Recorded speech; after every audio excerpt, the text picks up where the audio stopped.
सबसे पहले तो आप तमाम प्रेस वालों का बहुत बहुत मेरे पास अल्फाज नहीं शुक्रिया अदा करने के लिए। उसकी वजह ये है कि सिर्फ औरंगाबाद में नहीं, महाराष्ट्र में भी नहीं, आपने जो इतने ज़ोरदार तरीके से इसको रिलीज़ किया है, पूरे हिंदुस्तान से ख़ास तौर से दिल्ली, लखनऊ, फैज़ाबाद, अलग अलग जगह से मेरे को फ़ोन आ रहे हैं कि शब्बीर भाई आप हमारे पास आइए, सख्त ज़रूरत आज दिल्ली को है, उत्तर प्रदेश को है, हमारे पास भी इससे ज़्यादा प्रॉपर्टी है और औक़ाफ़ के लिए कोई काम नहीं कर रहा है। वजह यही थी कि आप माध्यम थे। यानी इसका मतलब साबित हो गया है कि जो प्रेस वालों को कहा जाता है कि ये चौथा स्तंभ है सबसे बड़ा, इसकी वजह से एक जागृति पैदा होती है, मालूमात होती है। तो ये महाराष्ट्र में नहीं, पूरे हिंदुस्तान में ये बात हो गई है और वहाँ से मुझको फ़ोन आ रहे हैं। उसके अलावा भी जब जिस बोर्ड के बारे में हमने बात की थी और आपने बहुत ही स्पष्ट तरीके से उसको छापा, बोर्ड वाले घबर गए। घबरने के बाद उन्होंने सीईओ को ऑर्डर किया उसी दिन कि भाई आईजी को बोलो, कमिश्नर को बोलो, पुलिस फोर्स बुलाओ, शब्बीर अंसारी ऐसा है वो रुकने वाला आदमी नहीं है। वो जैसे ही आपका क्लिप गया वो सब के सब घबर गए और उस तरीके से उन्होंने पूरी तरीके से पुलिस फोर्स को बुलाने की कोशिश की गई। पुलिस डिपार्टमेंट से मेरे को फ़ोन आने लग गए कि भाई आपने हमको बताया नहीं, प्रेस कॉन्फ्रेंस लिया है, ऐसा क्या है। यहाँ औरंगाबाद कमिश्नर ऑफिस से भी आए, मुंबई से भी आए और अलग अलग जगह से पुलिस डिपार्टमेंट से मेरे को फ़ोन आए कि भाई ये जो आपने इतने बड़ी कॉन्फ्रेंस ली और उसमें आपने जो कहा है कि जो चेयरमैन है वजाहत मिर्ज़ा, उसके मुंह को आप कालिक लगाएंगे, वो जहाँ कहाँ मिलेंगे और मेम्बरान के घरों पर बाजे बजाएंगे और धरना देंगे। तो ये बात बिल्कुल ऐसी जैसा बिजली की तरह, जैसा बिजली कड़कती है ऐसी ही ये बात में कड़की। और इन लोगों ने उसी दिन जो मैंने 4 बातें की थी वो चारों की चारों, एक तो था उनके एजेंडा में, मैं उस दिन बता रहा था, और 3 इमीडिएटली सीईओ को बोले कि इमीडिएटली आप ये जो भी है शब्बीर अंसारी ने जो बात की है, क्योंकि सब मेंबरों के पास वो सारी और ये क्लिप गई थी, उन्होंने बोला आज के आज उन वक्फ ऑफिसरों को बुलाइए और ये क्या मैटर्स है इनको बुला करके दीजिए। और वो हो गए हैं और अल्लाह के फजल करम से वो प्रोसेस में है। अभी मेरे को 3 बार सीईओ साहब ने वही कहा कि शब्बीर भाई आपके जो मैटर्स हैं पूरे और बहुत सही है, आपने जो कहा था। मतलब मैं 1998 से ये प्रॉपर्टी बिक रही है उसके बारे में कह रहा था और दूसरी बातों में कह रहा था। आप लोगों को एहसास ही नहीं, ना बोर्ड को एहसास था। इसके लिए मुझे मजबूरन बोर्ड के मीटिंग से 1 दिन पहले लेना पड़ा और ये बताना पड़ा कि अगरचे अब भी हम 8 साल से मुसलसिल आपका ताक़ुब कर रहे हैं, आपको बोल रहे हैं, आपको समझा रहे नहीं है, तो आखिरकार हमको ये स्टेप लेना पड़ा और उस स्टेप को हमको कहना पड़ रहा है। तो उन्होंने कहा नहीं हम कर रहे हैं। और उसके अलावा भी जितने दूसरे और मसाइल थे और लोगों को मालूम पड़ रहा है तो उन लोगों ने कहा है और बोर्ड अब थोड़ा सा हरकत में आ गया है। उसका सारा श्रेय वो जो है वो आपको जाता है, आप लोगों को जाता है कि हमने काम अगर आप अगरचे बताते नहीं और ये डिक्लेयर नहीं होता तो इतने ज़ोरों में बोर्ड हरकत में भी नहीं आता और काम नहीं होता। आज नहीं पूरे हिंदुस्तान के लोग बोल रहे हैं। इसके लिए मैं आपका तमाम लोगों का बहुत बहुत शुक्रिया अदा करता हूँ। मोइन भाई को बोला, मैं बोला मोइन भाई ज़रा एक प्रेस कॉन्फ्रेंस लेते हैं और वो सब लोगों को बुलाइए, मुझे उनसे मिलना भी है, उनसे बात भी करना, उनका शुक्रिया भी अदा करना है कि वाकई में आपकी वजह से जो कुछ मसाइल थे जो सालों गिनती से पड़े हुए थे वो हो रहे हैं। ये आपकी कामयाबी है, ये प्रेस की कामयाबी है, ये तहरीक औक़ाफ़ की कामयाबी है। इसके लिए और कल बोला और बीमार हो गया मगर अल्लाह ने फिर वापस खड़ा किया और फिर आज आपके सामने हाजिर हूँ। आज बहुत बारे में जो ज़मीनात हमारी है हमको ख़ुद भी पता नहीं है कि हमारी कितनी ज़मीनात है।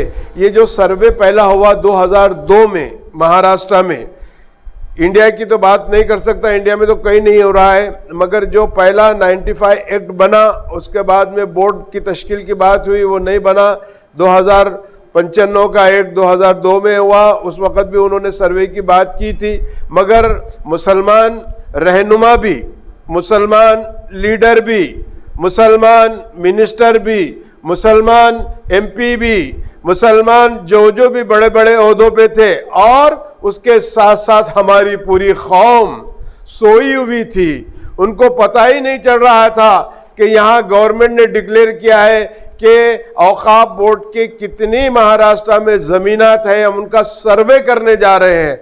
आज कोई भी दावे के साथ ये कह नहीं सकता है कि महाराष्ट्र में जो पहला सर्वे हुआ है वो किस तरीके से हुआ है, वो किन लोगों ने किया है, क्यों किया है, क्या गवर्नमेंट्स के ऑर्डर थे और उस तरीके से हुआ या नहीं हुआ। हमारा तजुर्बा कहता है, हमने जो देखा है कि गवर्नमेंट ने जो डायरेक्शंस दिए थे उस डायरेक्शंस पे काम करना चाहिए था, वो नहीं हुआ। घर में बैठ कर के ही आंकड़े लिख दिए और 51,000 एकड़ जमीन की बात उन्होंने की। हमको जब से ही डाउट था और शक था और हम ये बात कहना चाहते थे, क्योंकि मैं भी उसमें मुलव्विस हूं, इसमें कोई शक नहीं है, मुझे भी उसके ऊपर कुछ काम करना चाहिए था। मैं सबको ही इल्जाम नहीं लगा रहा, मैं भी उसके अंदर एक मुजरिम हूं कि इतना सब होने के बाद इतनी बड़ी मैं ऑल इंडिया मुस्लिम ओबीसी की तहरीक चला रहा था। उस तहरीक के अलावा अगरचे मैं ये औकाफ की तहरीक चलाता तो हमको आज को किसी को भी किसी चीज की जरूरत महसूस नहीं होती। मैं भी उसका एक मुजरिम हूं, इसमें कोई शक नहीं है। मगर जैसे ही समझ में आया उसके बाद से मैंने काम शुरू किया और 2016 में हमने सबसे पहले गवर्नर को, मौलाना हमारे साथ थे, पूरा एक वफद था और गवर्नर से जाके हमने ये बात कही कि देखिए यहाँ एक सर्वे हुआ है मगर वो गलत तरीके से हुआ है और औकाफ के और भी बहुत सारे मसाइल है। उसके ऊपर गवर्नर ने बड़े गौर से हमारी बात को सुना और सुनने के बाद गवर्नर ने उनको चीफ मिनिस्टर को, गवर्नमेंट को डायरेक्शन दिया है कि तहरीक औकाफ ने इस तरीके की शिकायत है हमारे पास कि गवर्नर ऐसा देता नहीं, बाज़ाब्ता उसके प्रूफ है, मेरे पास उसके लेटर है। गवर्नमेंट ने मुझे भी लेटर दिया है कि उन्होंने जो गवर्नमेंट को डायरेक्शंस दिए और उन्होंने कहा कि इमीडिएटली आप इसके ऊपर कार्रवाई कीजिए। और उसके बाद में गवर्नमेंट ने कार्रवाई शुरू की। इसके लिए हम वजीर आला उस वक़्त के जो देवेंद्र फडणवीस साहब थे उनके पास गए, उनसे कहा कि साहब देखिए हर 10 साल में सर्वे होता है मगर हमारे पास वक्फ बोर्ड में सर्वे नहीं हुआ। 2002 में हुआ था, 2010 में जब दूसरे सर्वे के ऑर्डर्स निकले तो उसको ये बोल करके रोक दिया गया कि 10 साल नहीं हुए। 2012 में गवर्नमेंट को करना चाहिए था मगर गवर्नमेंट टाल मटोल कर रही है और गवर्नमेंट ने उसको नहीं किया है। 2014 में आपकी हुकूमत आई, हम मुसलसिल कर रहे हैं कि दूसरा सर्वे किया जाए। इसके लिए हम आपके पास आए हैं और आपसे गुजारिश करते हैं, आपसे विनती करते हैं, आपसे रिक्वेस्ट करते हैं कि जो पहला सर्वे हुआ है वो हमारा सही सर्वे नहीं हुआ है। अब हम जो दूसरा सर्वे करने जा रहे हैं जो होगा तो वो सही सर्वे होगा। मुख्यमंत्री ने, वजीर आला ने हमारी बात गौर से सुनी और वाकई में उन्होंने इमीडिएटली उसके ऊपर ऑर्डर्स किया और ऑर्डर करने के बाद उन्होंने प्रिंसिपल सेक्रेटरी को ऑर्डर नहीं किया, बुलाया कि शब्बीर अंसारी ये बात कह रहे हैं, इमीडिएटली आप ये दूसरे सर्वे को शुरू कीजिए। ये आज भी लोगों को पता ही नहीं है, हमारे लीडरों को भी नहीं मालूम, ना बोर्ड के मेंबरों को मालूम, ना हमारे मिनिस्टरों को मालूम है। 2016 में उस वक्त के जो हमारे अक़लियती उमूर के मिनिस्टर थे एकनाथ राव जी खड़से, उन खड़से साहब को भी हमने जाके कहा, उन्होंने कहा मुख्यमंत्री के ऑर्डर आया, उन्होंने पहला GR मैंने आपके पास दिया हूं, उन्होंने 2004 महीने में 16 में एक GR निकाला और उसके बाद में 2016 में ही दिसंबर के महीने में उन्होंने एक क्लियर साफ GR ऐसा निकाला और उसमें महाराष्ट्र में, पूरे महाराष्ट्र की बात नहीं की उन्होंने कहा कि 2 जिले हम करते हैं पायलट प्रोजेक्ट के हैसियत से, अगर ये सही हो जाए तो पूरे महाराष्ट्र का हम सर्वे करवाएंगे। और वो 2 जिले लिए गए थे, एक पूना और दूसरा लिया गया था जिला परभनी। इन 2 जिलों में पायलट प्रोजेक्ट बोल करके उन्होंने किया। उस वक्त मुख्यमंत्री ने इस सर्वे कराने के लिए 6 करोड़ रुपए भी मुख्तस किए कि भाई ये सर्वे कराने के लिए जो पैसा है हमने पहले ही उसको दे दिया है। और ये जब शुरू हो गया 2016 में, 2017 से जब शुरू हो गया है तो हमने उसके बाद में शुरू 17 में सेटलमेंट कमिश्नर को इसका चेयरमैन बनाया गया। जो सेटलमेंट कमिश्नर जमीनात का होता है, पूना में है उसका ऑफिस, उसको इसका कमिश्नर बनाया गया और एडिशनल कलेक्टर जो पूना का था उसको ये कहा गया है कि इनके अंडर में आप ये पूरा काम कीजिए और सर्वे कीजिए। उसी तरीके से परभनी में एडिशनल कलेक्टर को ये कहा गया है कि आप इस तरीके का यहाँ सर्वे कीजिए। दोनों लोगों को हिदायत दी गई और वाज़ेह तौर पर किया था, boots of ground. Boots of ground बोले तो जो जगह जहां है वहां जाकर के पूरी तफसील के साथ आप वहां की, चाहे वहां इंक्रोचमेंट हो या चाहे वो जमीन अगरचे वहां से कई कोसों दूर भी है, तो उसका इंदराज आपको करना चाहिए। 2017 से 2019 तक बराबर हमने गवर्नमेंट को लेटर लिखा कि तहरीक औकाफ इसमें आपकी मदद करना चाहती है।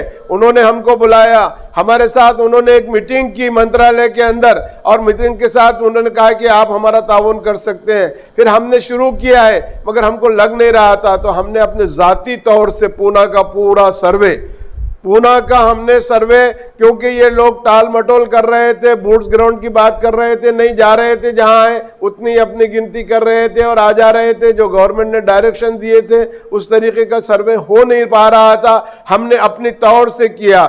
और ताज्जुब होगा आपको कि हमने जो सर्वे किया है तो समझ में भी नहीं आता है। औकाफ बोर्ड ने जो दिया और उन्होंने जो सर्वे किया वो 5000 एकड़ थी, और हमने जब किया है सिर्फ 10 ताल्लुकों का तो 26,000 एकड़ जमीन।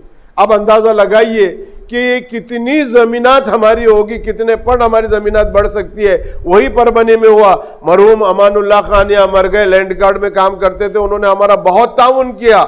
मरहूम अमानुल्लाह खान ने इतनी अच्छे अंदाज में पूरे परबने जिले का सर्वे किया। वो सर्वे हमने एडिशनल कलेक्टर को ले जाकर बताया, उसको समझने की बात नहीं, करने की नहीं, वो करने की जरूरत ही नहीं। कई मीटिंग्स हमारी एडिशनल कलेक्टर परबनी और एडिशनल कलेक्टर पूना और सेटलमेंट कमेटी, जब हमको लगा कि अब नामुमकिन है, ये नहीं करने वाले हैं, तो फिर हम प्रिंसिपल सेक्रेटरी के पास गए और उनसे कहा कि साहब जो डायरेक्शन गवर्नमेंट ने दी, जो आपने पैसा दिया है, ये ऐसा ही खर्चा हो रहा है, ये सर्वे करने वाले नहीं है। फिर प्रिंसिपल सेक्रेटरी ने उनको बुला करके हिदायत दी 2019 में कि भाई ये जो शब्बीर अंसारी ने शिकायत की है ऐसा ऐसा और सर्वे नहीं है, और मुझे लगता है कि सर्वे सही नहीं हो रहा है, क्योंकि उन्होंने थातुर मातर सर्वे कर दिया है, जैसा पहला हो गया था वैसी सर्वे ऐसा ही उन्होंने कर दिया। और 2019 में उन्होंने जब डायरेक्शन दिया उसके बाद हम ताक़ुब कर रहे हैं, तो कोई सुनने के लिए और करने के लिए भी तैयार नहीं। गवर्नमेंट को, प्रिंसिपल सेक्रेटरी को अभी 2023 में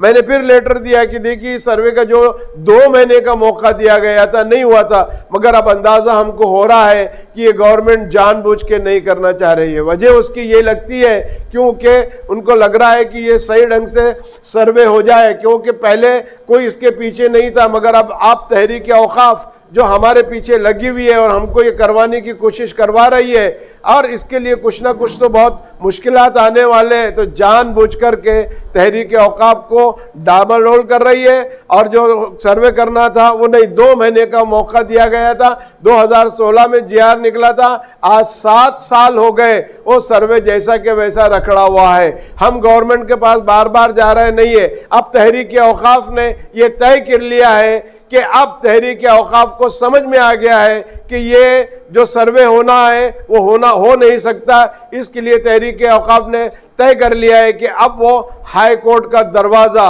गवर्नमेंट, हुकूमत, settlement commissioner, additional collector Poona और एडिशनल कलेक्टर परबनी के खिलाफ में हाई कोर्ट में दरवाजा खटखटाएंगी। इसीलिए आज खास तौर से ये प्रेस कॉन्फ्रेंस इस दूसरे जो सेकंड सर्वे जो हमारा होने जा रहा है उसके लिए हमने रखी।